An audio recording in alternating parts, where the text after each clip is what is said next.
Hello, friends. Happy New Year. It is January 1st. I am driving back from Orlando. And I wanted to make a video because torn. And if you've watched my videos in the past, you know that I share stories about things that are actually happening in my life. And this one is sensitive, but I feel compelled to share it anyway. And um, maybe you can relate, maybe you can't. I don't know, but I'm going to share it. So, my wife and I have been separated for almost 5 months now. And one of the painful things that I've recognized is that many of the traditions and the rituals that we have as a family are going to change. And one of the mistakes, well, staying together for the kids is not a good thing.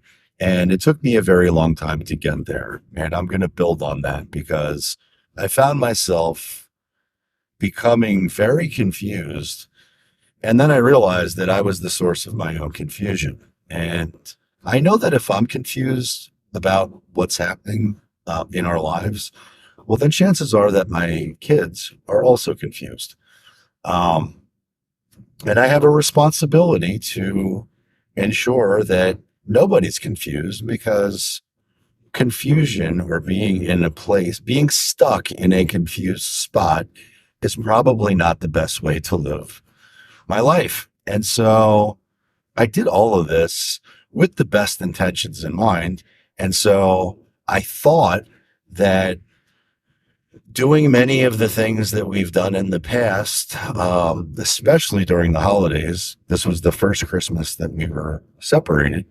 Um, I thought that the right thing to do was to continue to continue. I felt like I had marbles in my mouth on that last one, but to continue doing the things that we've always traditionally done. And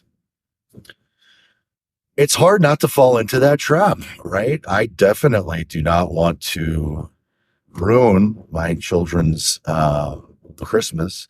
I definitely don't want to ruin my Christmas or my kids' New Year's, or anybody else's in my family for that matter. I don't want to hurt anybody, and so, and I certainly don't want to hurt myself. But I found myself in a pattern of doing the same things that I've done in the past. And I'm pleased to say that we survived the holiday season, and we definitely had a better holiday season than we've had in the past, because both me and my wife know what the final result is. We're able to detach with love because, at least not on paper yet, but at least in our own minds, we know that it's over.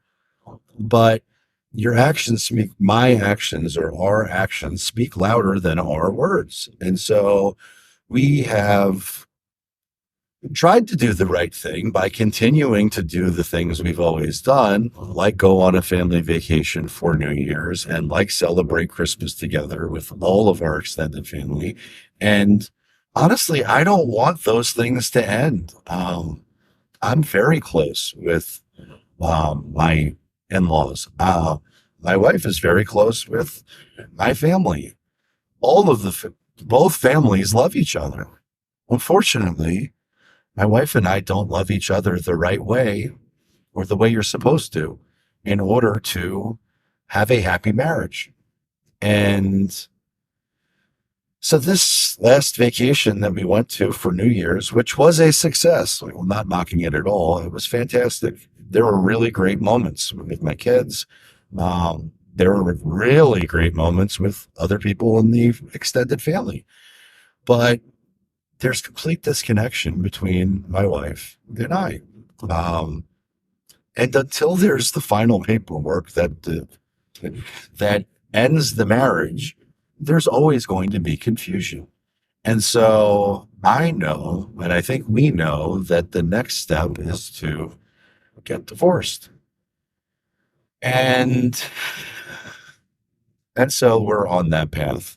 which is not meant to be a downer. Honestly, it's like it sucks, right? I mean, I know that, but a lot of the heavy lifting, a lot of the painful things have already happened.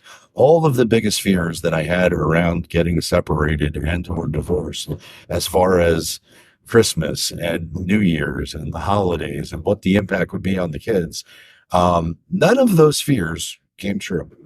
In fact, the opposite happened. It was a great Christmas. It was a great New Year's. And I also think we will both have a great life independent of each other, but with the priority on having the best relationship that we can have, which I hope grows. I hope it blossoms.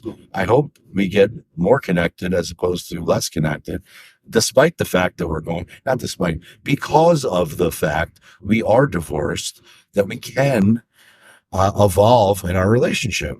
But I got some really good reminders. In fact, I got a booster shot of reminder as to why we must have clarity as soon as possible to eliminate the confusion, because it's very easy to fall into the trap of what we used to do. And I know that doing the same thing over and over again and expecting a different result is the definition of insanity. But I also can be graceful and understand why we did what we did. But I got really good reminders on this trip on New Year's Eve that we're not supposed to be married. I got some really good reminders on this trip that despite any of my best efforts and all at doing all the things that I could to not have this be the outcome. I mean, trust me, I know I did the work. And somebody had commented on, have I accepted the Lord as my savior or something like that? Like, did I find God? Yeah, I pray more than anybody. Well, this is not a comparison game, but I pray more now than I ever have. I pray for every single member of my family. I pray for their happiness, their health, their love, their grace, their forgiveness, their that they have everything, that they have God's favor, that they have God's blessing, whatever that might mean. And I I don't even know if my wife believes in God. I don't know what she believes in. But I do know she doesn't believe in me. And that's not okay. For me, it's not acceptable. And so, I chose this holiday season was different because for the first time ever, despite having done so much research and so much homework and sought counsel from every place that I possibly could. And there's a divorce attorney out there who's been interviewed a few times, and there are some tremendous golden nuggets in some of what he shared. I think his name is James Sexton, so you may want to check him out. And try to think. He did an interview with Lex Friedman, which I thought was really good. It was less aggressive than the similar interview that he did on a channel called gosh, come on, brain. My recall isn't what it used to be. Soft White Underbelly. So he did an interview on Soft White Underbelly, which both of them, if you haven't checked out Lex Friedman, you should. If you haven't checked out Soft White Underbelly, you should. Very, very interesting and entertaining stories. Very different genres, but nonetheless, he was interviewed on both channels. And some of the advice that he gave was great, but from what he says, he has engineered a life for himself and his wife and his family where they have the most loving relationship that they possibly can because they're divorced. And that's what I want for us. That's what I pray for us. That's what I would love for us. And I'm going to do everything I can to ensure that that happens. But I can only control my actions. And this is me talking about detached with love because I've heard that statement before. I've heard James Sexton use that term. I've heard it used in other places, and I've tried to use it in the past, and I failed miserably because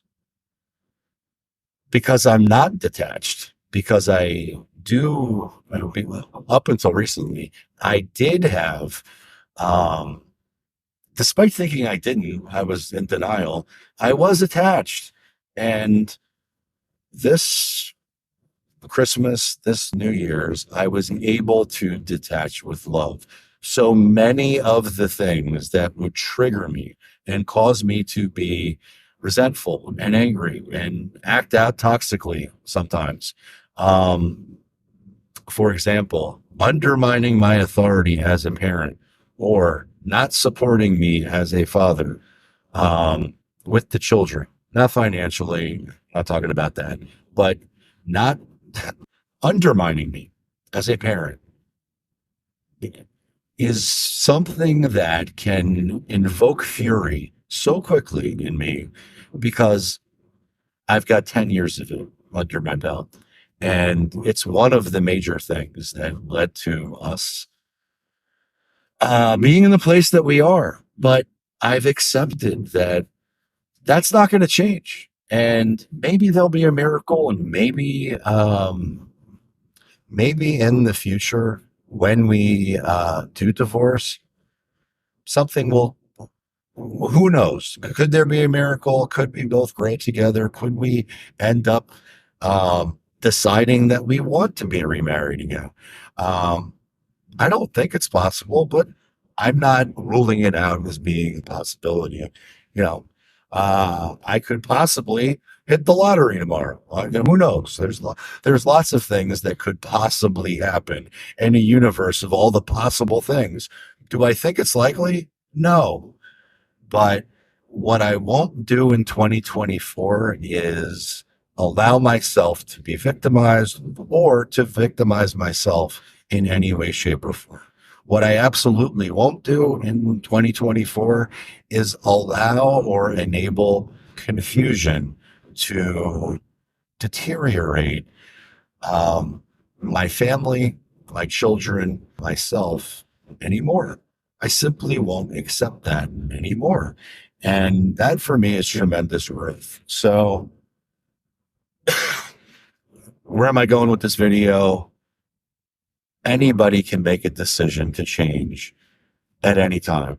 And what can I do differently in 2024, which will enable me to have the life that I want, a life with intent?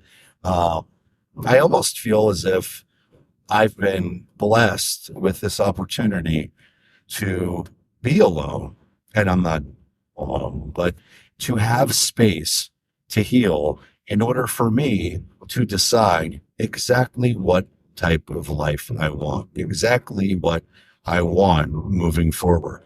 And it's a gift. So, Happy New Year. It's going to be a great 2024. And, I don't believe in resolutions, but I do believe in commitments. And I'm committed to these things. So I'm also committed to sharing my stories with you. I hope you enjoy them. I hope you find value. And just know that, if nobody's told you that they love you today, well, Chris Igo does. So have a phenomenal 2024. Have a phenomenal day. Today's January 1st. And max out your life to the fullest. And I'll do the same.